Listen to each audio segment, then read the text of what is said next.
everyone, welcome to Sneha History Classes. I hope you all are doing well.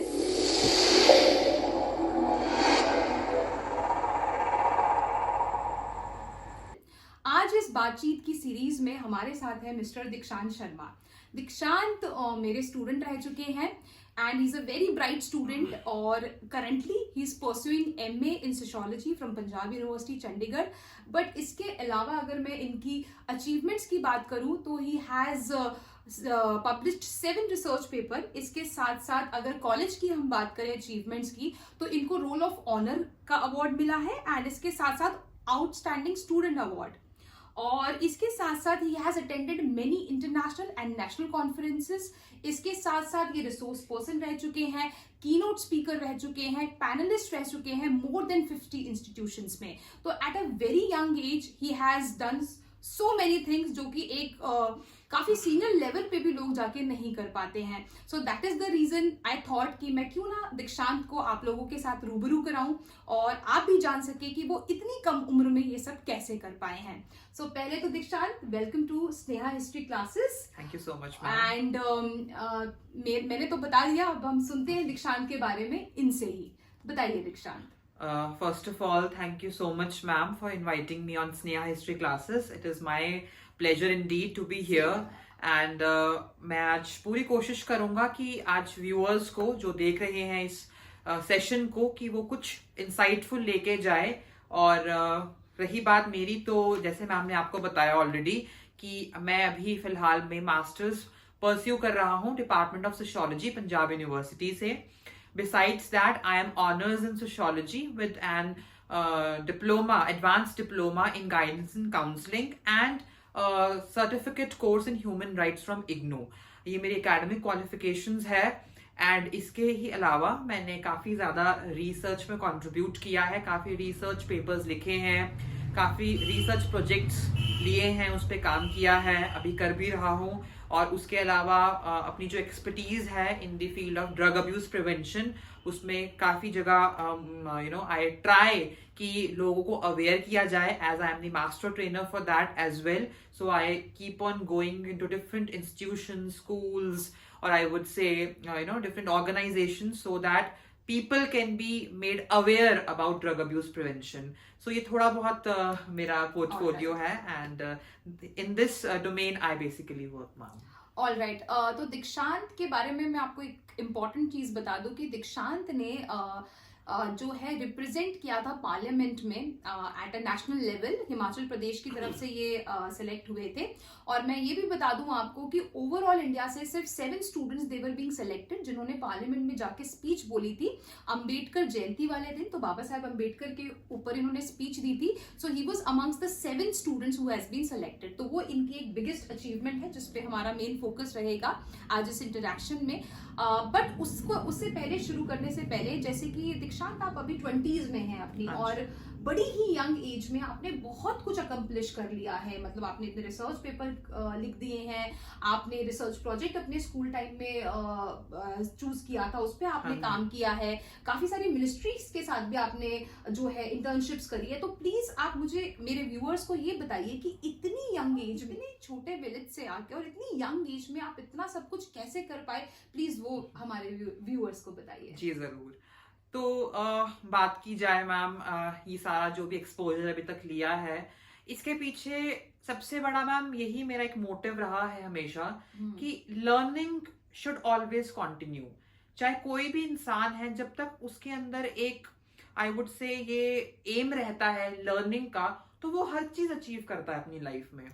तो ma'am मेरा भी यही motive था जब मैं अपने डिस्ट्रिक्ट सोलन से यहाँ पर आया कि अब मैं चंडीगढ़ जा रहा हूँ, तो मुझे कुछ वहां जाके एक्सेप्शनल करना है.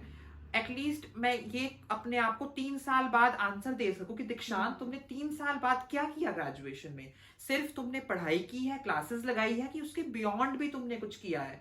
तो that was my main objective, and now I have given that answer to myself and I am well satisfied with that कि yes, कुछ तो एटलीस्ट किया है. बट हाँ, उसी के साथ एक और मैंने, मतलब मैं आपको बोलूं, एक फ्यूचर आउटकम लेके या फिर वे फॉरवर्ड लिया है कि और भी बहुत कुछ करना है, क्योंकि सोसाइटी में opportunities are various, right, innumerable of opportunities we have. So we have to explore them, और वो करते रहना है, and तभी आप हम बोल सकते हैं कि कुछ ना कुछ नया मिलता है. तो अगर एक चीज पे हम स्टिक हो जाए तो वहीं आई गेस प्रोग्रेस रुक जाती है. तो बस मैम यही था. मैं इसमें सबसे पहले अपना जो क्रेडिट है अपने पेरेंट्स को देता हूँ कि उन्होंने बहुत अच्छी education the from starting onwards. I was from a very small village itself, like आपने बताया, तो ऑब्वियसली वो था, बट एजुकेशन जब हमें अच्छी मिलती है, क्वालिटी एजुकेशन, तो वो कहीं ना कहीं आपका जो फ्यूचर होता है वो बड़ा अच्छा शेप हो जाता है. It shapes your future in a very structured and a very nice way. तो जब आपकी एजुकेशन अच्छी होती है तो उससे आपको एक दिशा मिल जाती है. बिल्कुल. तो 12वीं तक मेरी एजुकेशन बहुत अच्छी गई है, एंड उसके बाद भी मुझे यही था कि मैं और अच्छा करूं. तो चंडीगढ़ आके मैम जो चीजें मैंने की, and they really helped me in my, I would say, professional career also, which I am building. And obviously मेरी जो ओवरऑल पर्सनालिटी है उसमें भी मुझे बहुत हेल्प किया, जो मैंने चीजें एक्सप्लोर की, जो नया नया मैं चीजें करता हूँ. तो overall it was something, I would say, more of a learning experience. और मुझे ऐसा भी लगता है कि तुम्हारे अंदर खुद भी वो ऑलरेडी टैलेंट था दीक्षांत. हाँ, जो भी मैंने आपके अंदर हमेशा से देखा है, and as I say you are a child prodigy, कि वो टैलेंट है. क्योंकि इतनी छोटी उम्र में इतने बड़े बड़े रिसर्च प्रोजेक्ट करना मतलब आसान बात नहीं है at such a young age. तो उसके लिए मैं बिल्कुल तुम्हें कंग्रेचुलेट करूंगी, तुम्हारी फैमिली को कंग्रेचुलेट करूंगी कि वो इतना आपको सपोर्ट कर पाए, and plus you have the talent. चलिए इसी के साथ हम अगले सवाल पे बढ़ते हैं कि दीक्षांत, जैसे कि अभी मैंने आपकी बात करी कि आपने जो है पार्लियामेंट में जाके स्पीच दी थी, आपने अपने स्टेट को रिप्रेजेंट किया था वहां पे, और you were amongst the 7 students who have been selected for speaking over there.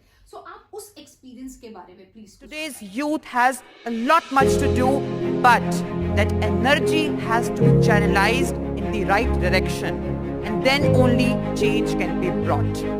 As it is rightly said, progress is impossible without change.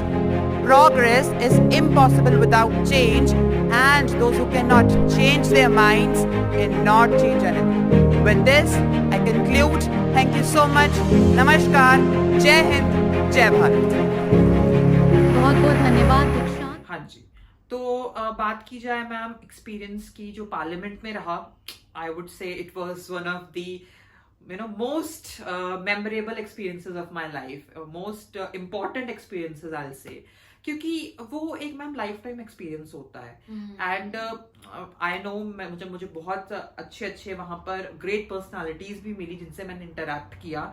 And ये भी है कि मुझे बहुत लोगों ने ये भी बोला कि कुछ एमपीज ऐसे भी हैं जिनका एक फ्यूचर में ड्रीम रहता है कि वहां बोलना, और आप वहां बोल के आए हैं. तो इट इज ऑब्वियसली इंडीड बहुत ही अच्छा एक्सपीरियंस रहा था, बट उसके पीछे मेहनत भी मैम बहुत थी. क्योंकि जब हम कोई चीज ड्रीम करते हैं तो उसके लिए प्लान बनाना बहुत जरूरी है, और प्लान के ऊपर वर्क करना बहुत जरूरी है, तभी वो चीज कहीं ना कहीं मैम मुझे लगता है कि अचीव हो पाती है. तो मेरा सपना था कि मैंने पार्लियामेंट तो जरूर जाना. It was one of the dream कि एक छोटे से गांव में, मतलब जब मैं कहीं ना कहीं पंचायत की मीटिंग होती थी, या मुझे अभी भी याद है कि when my grandmother got retired, तो उनका जो रिटायरमेंट सेरेमनी थी मैंने वहां भी स्पीच दी थी. तो उसके बाद कहीं ना कहीं घर में भी बोलते थे कि बहुत अच्छा बोलते हो, बट एक मन में था कि नहीं, कुछ नेशनल पे भी करके दिखाना है. तो वो था. एंड मैंने 2021 में, मुझे याद है कि मैंने फॉर्म भरा था पार्लियामेंट, जो नेशनल यूथ पार्लियामेंट होती है, but my form got rejected. Why? Because I was not aware कि आप जो उसका फॉर्म होता है, आपको जो भरना होता है, वो आप अपने डोमिसाइल डिस्ट्रिक्ट से भरते हो. I filled the form from Chandigarh and I could not go. उस टाइम बहुत निराशा हुई, बहुत मायूस भी हुआ, क्योंकि इतना फॉर्मेलिटीज कंप्लीट की, इतना लंबा प्रोसेस था, टॉपिक की तैयारी की, बट लास्ट में जब मेरी बारी बोलने की आई तो मेरा नाम ही अनाउंस नहीं हुआ उस दिन. तो बहुत ही निराशा थी. और इवन मैंने जो मेरे टीचर्स जिन्होंने मेरी हेल्प की थी उनसे भी मैंने बात की, तो वो भी कहीं ना कहीं मायूस थे. बट एक चीज मैंने उस दिन ठान ली थी कि पीछे नहीं हटना है, आगे चलते रहना है. कोई बात नहीं, अभी नहीं हुआ, अगले साल दोबारा ट्राई करेंगे. अगले साल मतलब कि 2023 में, इसी साल बेसिकली, मैंने दोबारा फॉर्म फिल किया. और मैंने इस बार अपने डिस्ट्रिक्ट सोलन से फॉर्म फिल किया क्योंकि मेरी डोमिसाइल डिस्ट्रिक्ट वही है। ओके। वहां से मेरा फॉर्म एक्सेप्ट हुआ नेहरू युवा केंद्र सोलन से। और मैम मैंने पहले अपना जो जोनल लेवल होता है वो क्वालिफाई किया डिस्ट्रिक्ट लेवल के ऊपर। उसके बाद मैं स्टेट लेवल पे गया। स्टेट लेवल में मैं रनर अप रहा। एंड उसके बाद मैं टॉप 5 पोजीशंस में शामिल था। टॉप मतलब मेरिट लिस्ट में था मैं, जो मेरिट लिस्ट आई। हाँ, उस टाइम भी थोड़ी सी मुझे निराशा हुई थी कि मैं फर्स्ट पोजीशन नहीं ले पाया, तो पार्लियामेंट का सपना दोबारा कहीं ना कहीं फुलफिल नहीं हो पाया। बट अगेन फिर ये था कि कोई बात नहीं, अगली बार दोबारा ट्राई करेंगे। और ये भी बहुत बड़ी बात है कि मैं स्टेट लेवल तक पहुंच पाया। But dear friends, I want to tell you कि God has plans for everyone. और कहीं ना कहीं कुछ डेस्टिनी ने प्लान किया था। जनवरी में नहीं जा पाया, पर अप्रैल में मुझे डिप्टी डायरेक्टर मैडम का मुझे नोटिफिकेशन आई कि दीक्षांत 14th of April को अंबेडकर जी की जयंती